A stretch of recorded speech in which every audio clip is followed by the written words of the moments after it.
Selamat Sabat kembali untuk kita semua, saudara.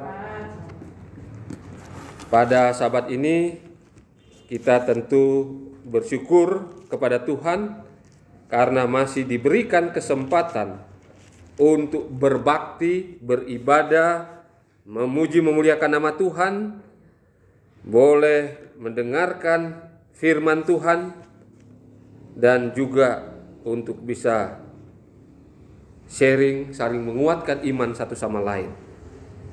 Saudara-saudara sekalian,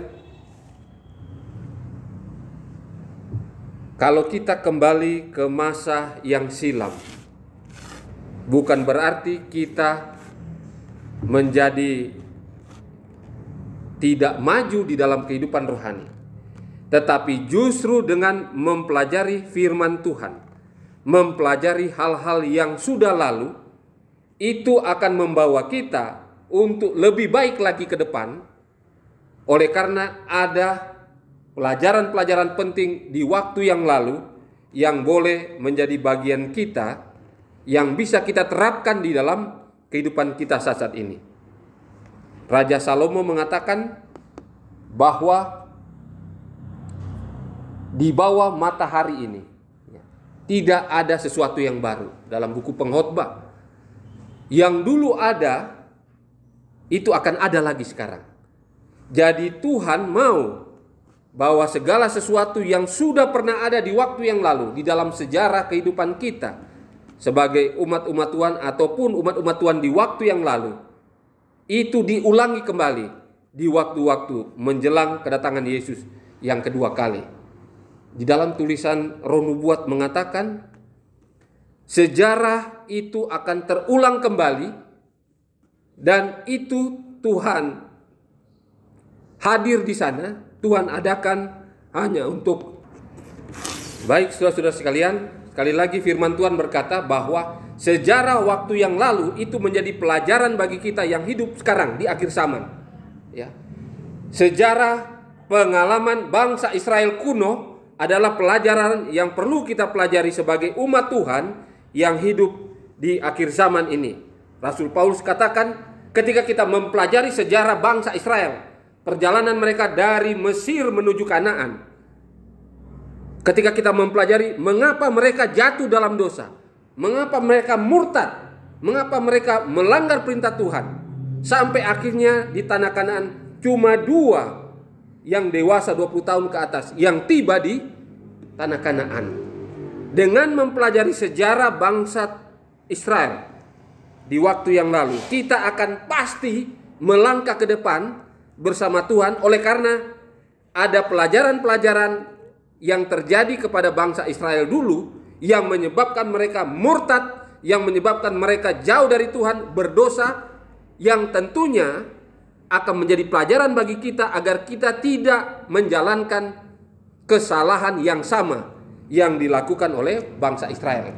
Oleh karena itu sejarah waktu yang lalu sangat berguna bagi kita untuk kita pelajari, karena dengan kemurahan Tuhan, Tuhan izinkan itu terjadi kepada kita sekarang ini menjadi kebaikan bagi kita.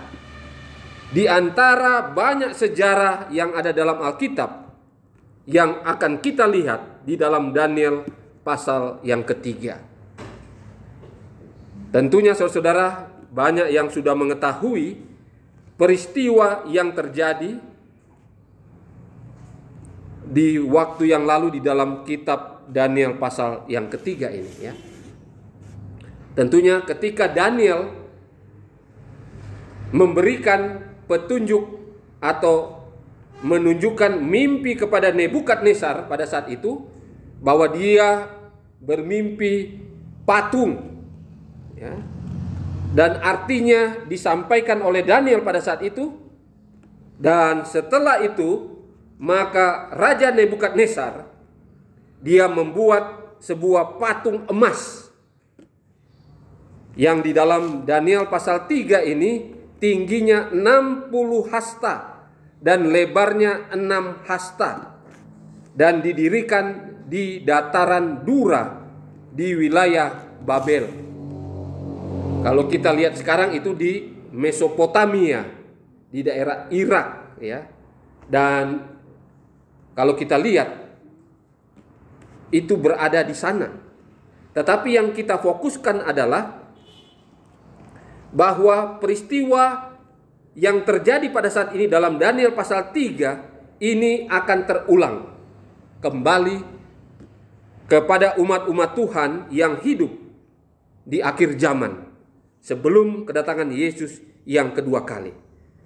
Saudara-saudara, kalau kita perhatikan ya, bagaimana Raja Nebukadnezar membuat patung yang seharusnya cuma kepalanya yang dari emas, tetapi karena dia ingin membanggakan diri, ingin membuat dia dan kerajaannya untuk kekal selama-lamanya, maka dia perintahkan supaya dibuatlah patung yang semuanya dari emas.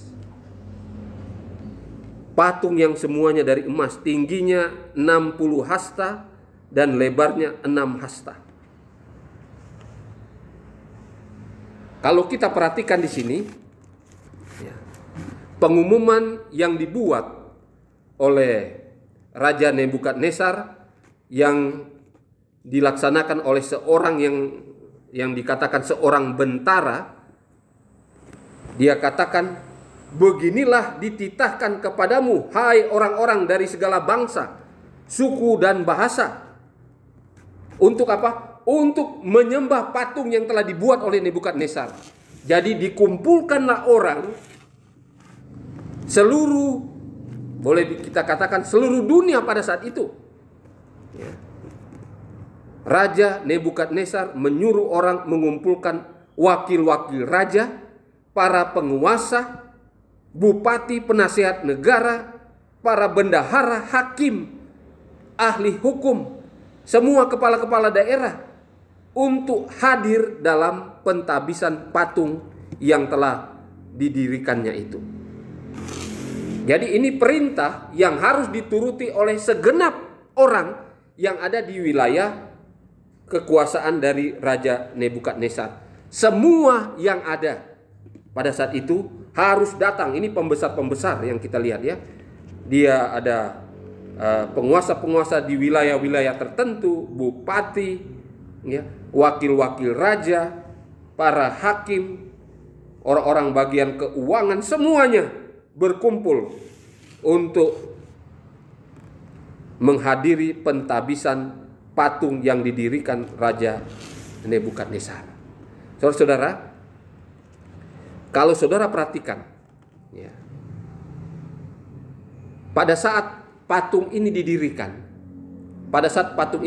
ini besar ya. Kalau 27 meter itu besar nggak ya? Ya, besar. Ya, besar ya. Jadi pada saat pembuatan patung ini saja, orang-orang di wilayah itu sudah melihat bahwa Raja Nebukadnezar memerintahkan orang-orangnya yang tentunya ahli-ahli. Ya. Kalau saudara baca dalam tulisan Roh Nubuat, ya, orang-orang pintar, orang-orang yang cakap di dalam membuat patung, mereka itu kaget karena perintah Nebukadnezar ini mengatakan buatlah patung itu semuanya dari emas dan nggak boleh salah di dalam ukiran-ukiran dan lain sebagainya.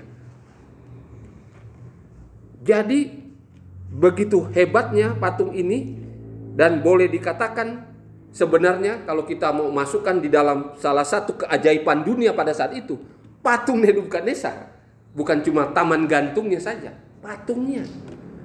Karena dalam tulisan Roh Nubuat tidak pernah dalam kehidupan orang-orang pintar yang ahli membuat patung pada saat itu, membuat patung yang diperintahkan Nebukadnezar yang tingginya 66 hasta, lebar 6 hasta. Kalau di dalam meter itu 27 meter. Nggak pernah. Jadi ini sesuatu yang luar biasa yang harus dijalankan dengan hati-hati. Dan saudara tahu, tentunya ketika didirikan patung ini dimulai dari apa? Dari kaki, terus naik di bagian apa? Pahanya, terus bagian perut, leher, sampai kepada kepala, ya. Tangan-tangannya, kepala. Tentunya ini diperhatikan oleh apa? Oleh warga. Ya, sampai ketinggian tertentu misalnya 5 meter, 10 meter, di mana tingginya ini sudah lebih dari ketinggian manusia normal yang ada pada saat itu. Sehingga tingginya itu sudah apa? Sudah menarik perhatian orang-orang yang ada di sekitarnya. Jadi pendirian patung ini juga sudah membawa perhatian kepada semua orang yang ada di lingkungan kerajaan pada saat itu, bahkan tamu-tamu mereka. Karena apa? Pembangunan ini luar biasa, ya, karena mau menunjukkan bagaimana raja ini mau diberikan julukan sebagai raja yang kekal selama-lamanya kerajaannya itu, dengan mendirikan patung yang dari emas semuanya ini. Saudara-saudara sekalian, ada beberapa tahapan kalau kita perhatikan sebelum akhirnya seluruh manusia, orang-orang yang punya jabatan, dan juga tentunya para warga yang ada, rakyat yang ada, sebelum mereka menyembah, selain mereka sudah mendengarkan pengumuman, mereka sendiri sudah melihat didirikannya patung ini secara bertahap. Jadi mereka semua sudah siap untuk apa? Untuk mengikuti pentabisan patung itu. Jadi tidak langsung tiba-tiba patung itu apa? Berdiri, tetapi bertahap. Dibangun mulai dari perencanaan, ya. Mulai dari perencanaan, lalu dipilih apa? Orang-orang yang ahli untuk membangunnya, dan tempatnya di mana, ya. Lalu tempatnya ini harus apa? Berada di satu tempat di mana semua orang yang diundang itu akan bisa apa? Hadir di sana. Semuanya ini dengan matang dibuat agar acara pentabisan itu dapat berjalan dengan baik. Dan tentunya saudara, kita mengetahui, ya, kita mengetahui semua orang yang hadir pada saat itu di dalam waktu yang sudah ditentukan, semuanya menyembah kepada patung yang didirikan oleh Raja Nebukadnezar. Tetapi yang kita lihat ada 3 orang Ibrani, Sadrak, Mesak, dan Abednego, yang tidak menyembah patung yang didirikan itu. Dan kita tahu ancamannya adalah apa? Mereka harus dimasukkan di dalam dapur api yang dipanaskan berlipat-lipat, bukan cuma 7 atau 10 kali lipat. Dalam tulisan Roh Nubuat, setelah ketiga orang Ibrani ini tidak mau menyembah untuk kedua kalinya, di mana Raja Nebukadnezar memberikan kesempatan, akhirnya dapur api itu dipanaskan lagi kembali. Jadi lebih dari itu. Dan kalau kita pelajari, orang yang membawa 3 orang Ibrani ini juga, baru di dekat perapian itu mereka terbakar, hangus, mati. Saking panasnya perapian yang dibuat pada saat itu. Dan kita lihat bagaimana Tuhan apa? Menuntun ketiga orang Ibrani ini sehingga mereka luput dari panas yang sangat luar biasa pada saat itu. Saudara-saudara sekalian,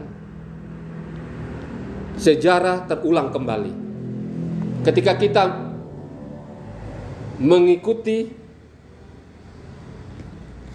kisah dari Daniel pasal 3 ini, maka kita akan mengaplikasikannya kepada kita yang hidup di zaman akhir ini. Saudara-saudara sekalian, banyak kali atau berulang kali Roh Nubuat menyatakan bahwa peristiwa patung emas yang didirikan oleh Raja Nebukadnezar ini menggambarkan peristiwa yang sama yang akan terjadi di kemudian hari menjelang kedatangan Yesus yang kedua kali. Apa itu? Di dalam Wahyu pasal 13. Dalam Wahyu pasal 13 menyatakan bahwa pada suatu waktu nanti di dunia ini akan ada 2 kelompok. 2 kelompok. Yang satu kelompok dia akan menyembah binatang dan patungnya yang menerima tanda binatang Dan kelompok yang satu adalah mereka-mereka yang menerima meterai Allah yang hidup. Jadi akan ada dua kelompok. Ya. Saudara percaya atau tidak, dalam tulisan Roh Nubuat mengatakan bahwa di dunia Kristen nanti, dunia Kristen, ya, awalnya dunia Kristen, akan ada dua kelompok yang akan menerima tanda binatang dan yang akan menerima meterai Allah yang hidup. Itu ada dua. Dan itu nanti berkembang ke seluruh dunia, di mana setiap manusia harus, ya, setiap manusia harus memilih untuk menerima tanda binatang atau menerima meterai Allah yang hidup, yaitu hari Sabat Tuhan, hari ke-7. Saudara sekalian, kalau kita melihat sekarang ini, ya, tidak dapat dipungkiri begitu banyak pekabaran-pekabaran firman Tuhan yang menunjukkan faktanya bahwa hal ini sementara berlangsung. Artinya menuju ke sana. Sebagaimana patung Nebukadnezar itu yang dibangun secara bertahap, itu sementara terjadi sekarang ini. Ya.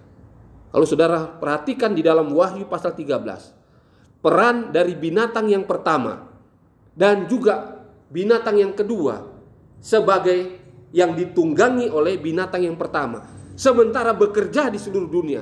Bahkan lembaga-lembaga dunia, termasuk PBB di sana, World Bank, ya, keuangan dunia, dan juga WHO dan lain sebagainya di bawah dari PBB, United Nations ini.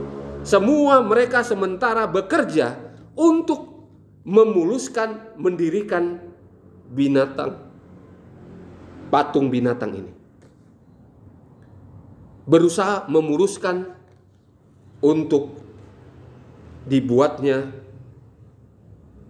hari perbaktian nasional di Amerika Serikat dan akhirnya hari perbaktian internasional. Dan itu sementara dijalankan, saudara-saudara sekalian. Sebagaimana patung Nebukadnezar yang didirikan tidak langsung jadi, itu bertahap. Itulah yang terjadi ketika hari Minggu yang akan disahkan di Amerika Serikat itu dibuat, sudah didahului dengan pembentukannya secara bertahap dengan cara binatang yang pertama dan juga binatang yang kedua ini mereka bekerja di seluruh dunia. Saudara, kalau saudara perhatikan, ya, ada ensiklik Laudato Si dari Vatikan, lalu Fratelli Tutti Vatikan, dan ini sudah tersebar di seluruh dunia, ya, sudah dijalankan oleh PBB, dan itu sumbernya adalah binatang yang pertama yang mau ini dijalankan supaya nanti, ya, Sunday Law itu, ya, hukum hari Minggu itu akan bisa disahkan untuk dijalankan oleh semua orang di seluruh dunia. Jadi kita lihat saudara-saudara sekalian, ya. Jadi kita sementara menunggu waktunya itu, ya. Kita sementara menunggu waktunya. Berbicara di dalam Wahyu pasal 13, masalah jual beli. Masalah jual beli. Ini adalah salah satu hukuman, ya.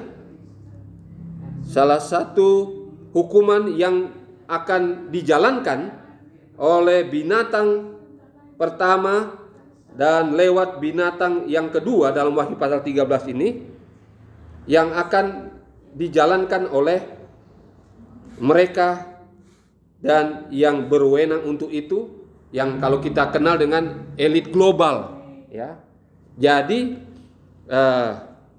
kalau kita mengikuti nubuatan yang ada, bahwa binatang yang pertama dan binatang yang kedua plus spiritisme, mereka inilah yang bekerja untuk membangun, ya, dan sekarang sementara membangun dan menuju kepada puncak penyelesaian pembangunan dari patung binatang sebagaimana yang digambarkan oleh Raja Nebukadnezar itu, ya, pembangunannya.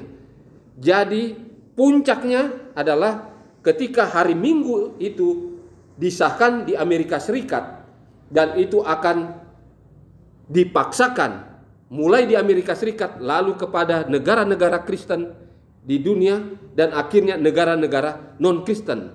Caranya adalah dengan membuat aturan. Jika mereka tidak menjalankannya, maka elit global ini, mereka akan membuat denda, aturan, dan juga pada akhirnya ada istilahnya embargo ekonomi. Itu masalah jual beli. Ya.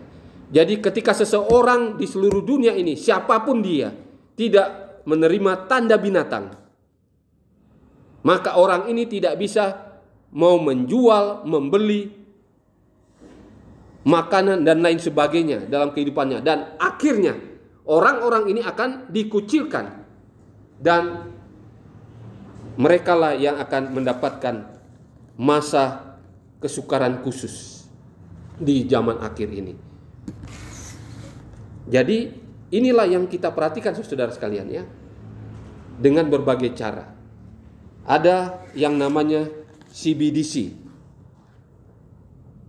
Central Bank Digital Currency, ya. Jadi keuangan itu sekarang itu sudah sementara diarahkan supaya mendunia secara online, nggak ada lagi cash, Di negara-negara di Amerika, di beberapa Eropa, ya, dan juga di Asia, walaupun baru sedikit, semua sementara mengarah kepada cashless, dan artinya tidak ada lagi semua transaksi keuangan dengan uang tunai. Mengapa demikian? Karena akan menggenapi di dalam Wahyu pasal 13, di mana seluruh dunia akan terlibat di dalam hal apa? Menentukan pilihan, mengikuti Tuhan dengan berhari Sabat, meterai Allah yang hidup, atau mengikuti setan dan juga agennya dengan menerima tanda binatang, menyembah binatang dan patungnya. Itu dijelaskan di dalam firman Tuhan dalam kitab Wahyu. Dan juga saudara-saudara sekalian, kalau kita perhatikan ya, dengan beredarnya pandemi di waktu yang lalu, dan juga mulai diadakannya sertifikat di dalam suntikan dan seterusnya, ini semua mengarah kepada apa? ID kepada setiap orang yang ada di dunia ini, di mana di dalamnya itu identitas itu termasuk kepemilikan kita, ya, bahkan kepercayaan kita. Kita sudah disuntik atau tidak, ya. Kita mengikuti perintah penguasa atau tidak. Di dalam ID ini tercatat semua hal. Kita sudah pernah sakit atau tidak. Kita sudah pernah melanggar ini atau tidak. Ini dan itu tidak. Dan kita akan dikendalikan. Kita akan dikendalikan di dalam segala hal. Hanya melalui satu identitas digital, sertifikat digital. Mau dalam bidang apa saja, semua akan mengarah di sini. Jadi saudara-saudara sekalian, ini semua adalah pembangunan patung yang bertahap, yang adalah ujung-ujungnya undang-undang atau hukum hari Minggu yang akan disahkan di Amerika. Itu puncaknya. Itu sama dengan pembangunan patung di lembah Dura, ya, di dataran Dura di Babel sana pada zaman Raja Nebukadnezar. Itu sama. Jadi saudara sekalian, kalau kita perhatikan, itulah yang sementara terjadi. Artinya waktu itu begitu cepat, ya, waktu itu begitu cepat, sehingga kita harus waspada setiap saat, ya. Saya bacakan dalam komentar Roh Nubuat dalam Kemenangan Akhir 469. Sementara manusia menolak lembaga yang dinyatakan Allah sebagai tanda kekuasaannya dan menghormati gantinya yang telah dipilih oleh Roma sebagai tanda supremasinya, maka dengan demikian mereka menerima tanda kesetiaan kepada Roma, yaitu tanda binatang itu. Hanya apabila masalah ini dengan jelas dinyatakan kepada manusia dan mereka dihadapkan kepada pilihan antara perintah Allah atau perintah manusia, barulah mereka menerima tanda binatang itu, yaitu mereka yang terus-menerus melanggar perintah-perintah Allah. Jadi ketika undang-undang hari Minggu itu sudah disahkan, lalu dipaksakan, baru itu namanya tanda binatang. Tetapi ketika kita melakukan pelanggaran perintah-perintah Tuhan, ya, terus-menerus dari waktu ke waktu, sebenarnya kita sementara menabung untuk bisa memutuskan bahwa kita akan menerima tanda binatang. Jadi pelanggaran kepada perintah Tuhan terus-menerus yang kita lakukan sehari-hari, itu akan berpotensi dan sangat besar potensinya di mana kita akan menerima tanda binatang. Jadi saya boleh katakan, kehidupan kita sehari-hari ini di dalam menjalankan kehidupan kita, apakah kita benar di hadapan Tuhan dan sesama atau tidak, menentukan nantinya kita itu akan menerima tanda binatang atau meterai Allah. Kelihatan dalam kehidupan kita sehari-hari. Lalu ada beberapa spekulasi juga mengatakan bahwa tanda binatang itu sebenarnya adalah apa? Suntikan yang beredar. Tanda binatang itu adalah ada barcode yang beredar. Ya, tanda binatang itu adalah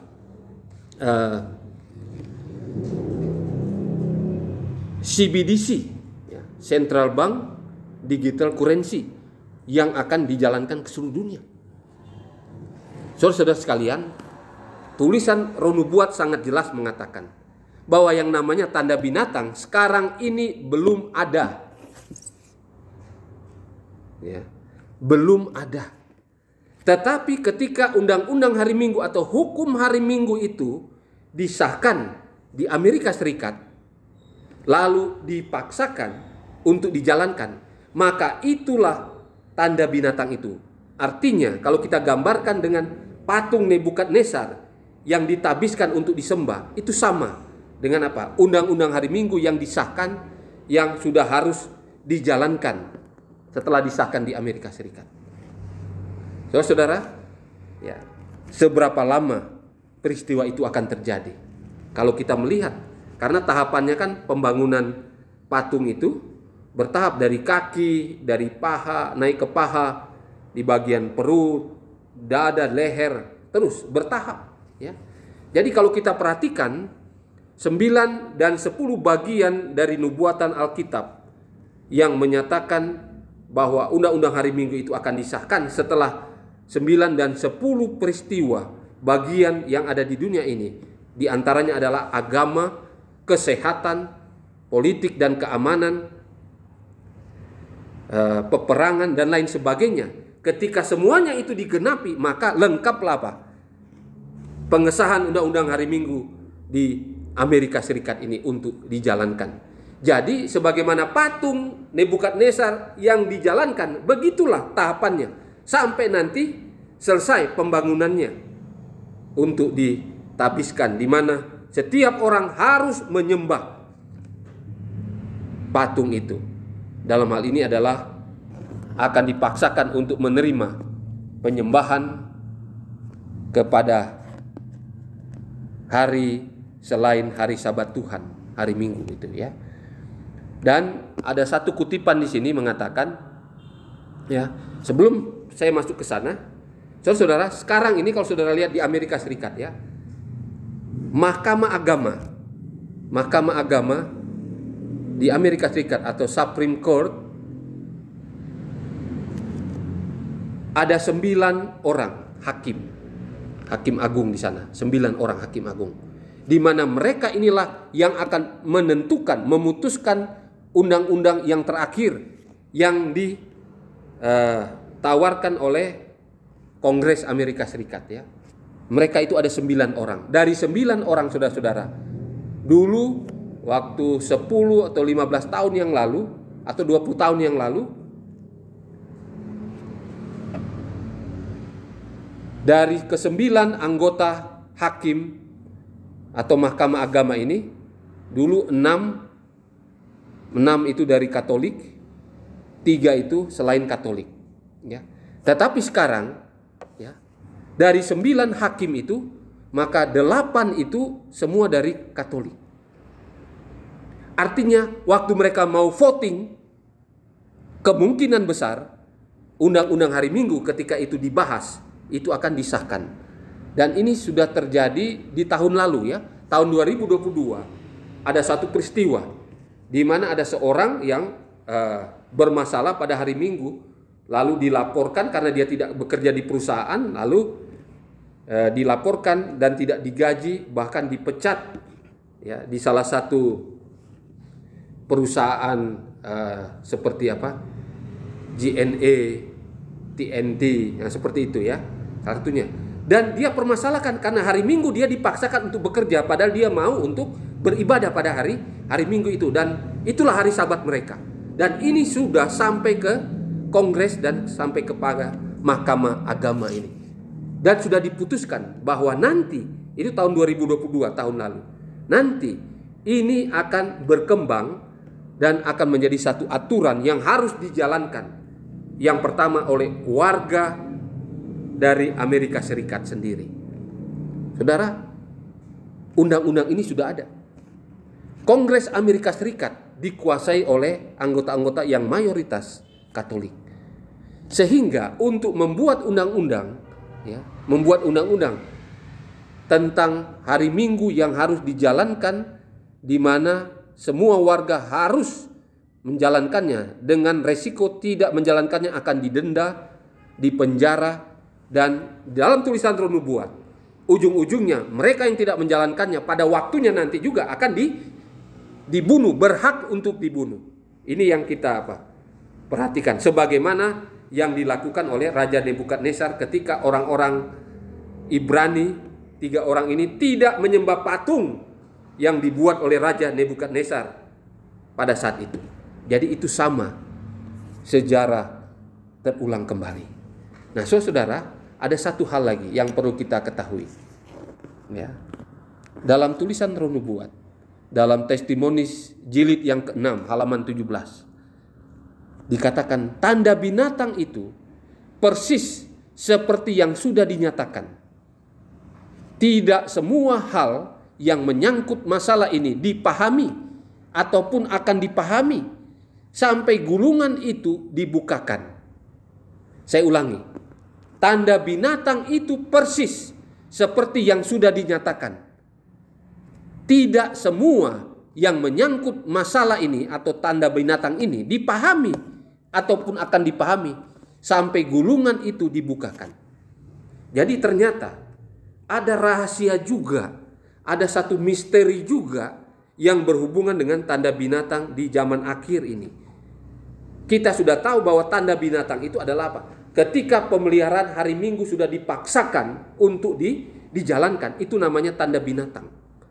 Tetapi dikatakan oleh tulisan Roh Nubuat, ada tanda binatang, ada hal yang berhubungan dengan tanda binatang yang sudah dinyatakan itu, yang belum dinyatakan, bahkan belum dipahami sampai gulungan itu dibukakan. Apa gulungan itu?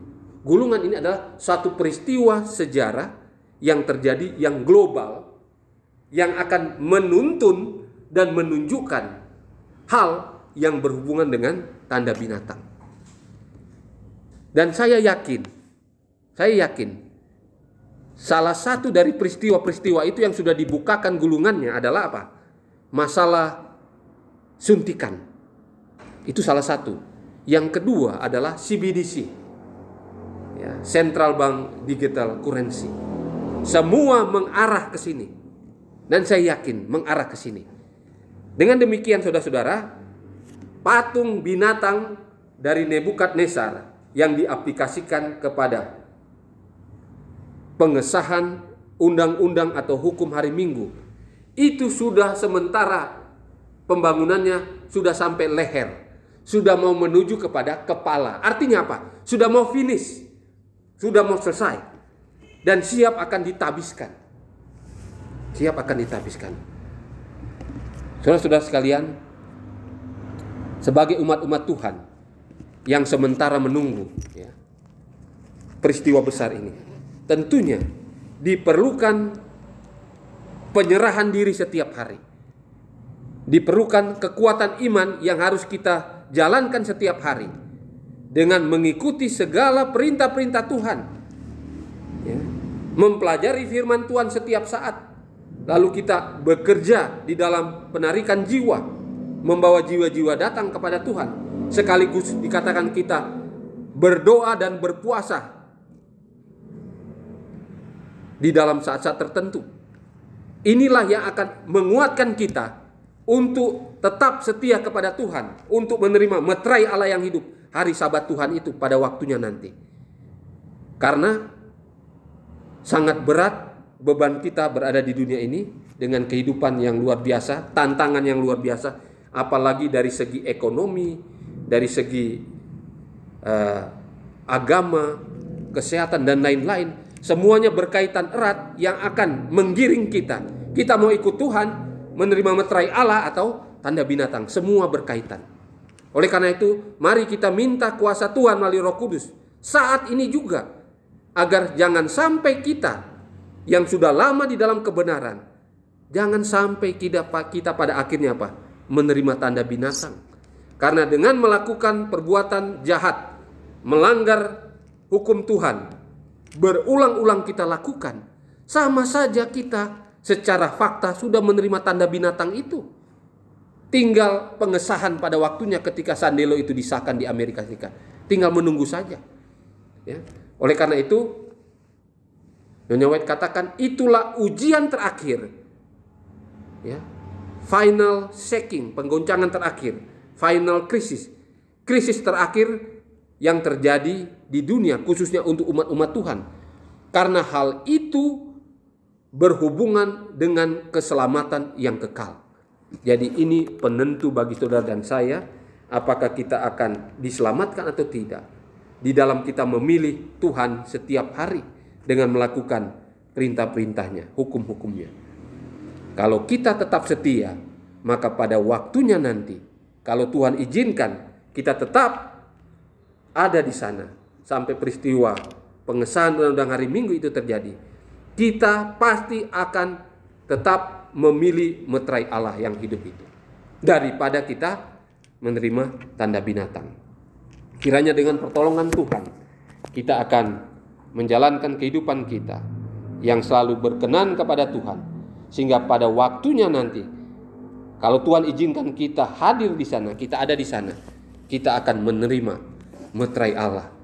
Dan kalaupun Tuhan izinkan kita juga untuk tidur sementara di dalam kematian sebelum peristiwa itu terjadi, yang sebenarnya sudah sangat dekat, kita juga akan bersyukur karena kita sudah memilih Tuhan dan jalan-jalan yang Tuhan sudah berikan bagi kita. Tuhan Yesus memberkati kita. Mari kita berdoa bersama-sama. Bapa di surga, terima kasih Tuhan sudah memberikan kekuatan bagi kami pada saat ini untuk menjalankan kehidupan yang berkenan kepada Tuhan, menjalankan aturan dan hukum-hukum Tuhan yang Tuhan sudah berikan dari waktu ke waktu untuk kami jalankan. Kami tahu setiap hari kami bergumul apakah kami harus mengikuti Tuhan atau tidak, dan itu menentukan nasib kekal kami pada saat pengesahan undang-undang hari Minggu di depan kami. Kami tahu Tuhan, peristiwa itu sementara dibuat secara bertahap. Dan kami tahu melihat tanda-tanda yang ada, sudah sangat dekat peristiwa itu. Kami tinggal tunggu ketok palu dari orang-orang yang berwenang untuk itu. Untuk itu Tuhan, kiranya Tuhan menguatkan kami melalui kuasa Roh Kudus Tuhan, agar kami sanggup menghadapi hari itu. Agar kami boleh menjadi milik Tuhan dengan memiliki meterai Allah yang hidup itu Tuhan. Terima kasih Tuhan, Engkau sudah mendengar doa kami. Terima kasih atas pengampunan dosa. Kiranya kasih Allah Bapa, damai di dalam Yesus Kristus, dan persekutuan Roh Kudus menjadi bagian kita mulai sekarang sampai Maranatha tiba. Di dalam nama Yesus Kristus kami berdoa. Amin. Amin.